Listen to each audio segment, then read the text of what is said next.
cc engine ഉണ്ടെങ്കിൽ അധികം power കിട്ടുമെന്നാണ് നമ്മളിൽ പലരും വിശ്വസിക്കുന്നത്. പക്ഷെ ഇതൊരു ഹാഫ് ട്രൂത്ത് ആണ്. 2500 cc എന്നത് ക്യൂബിക് സെന്റിമീറ്റർ. എഞ്ചിൻ ബ്ലോക്കിനുള്ളിലെ സിലിണ്ടർ വോളിയം ആണത്. 2500 cc is 2.5 litre total engine displacement. പക്ഷെ പവർ ജസ്റ്റ് 115 ഹോഴ്സ് പവർ. ഇത് 1 litre turbo petrol 120 horse power produce ചെയ്യുന്നു. എഞ്ചിൻ സൈസ് വലുതായാൽ സ്ട്രെങ്ത് കിട്ടും എന്നല്ല, അതിന്റെ റിയൽ പവർ കൊണ്ടുവരുന്നത് ടെക്നോളജിയിൽ നിന്നാണ്.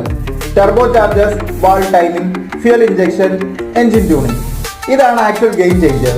Mazda RX-7 1300 cc rotary engine, power 230 horse power.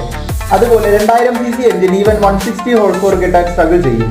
വലിയ എഞ്ചിൻ എന്ന് വെച്ചാൽ കൂടുതൽ പവർ എന്നല്ല. So next time someone says 1000 cc engine ആണല്ലോ, സൈസ്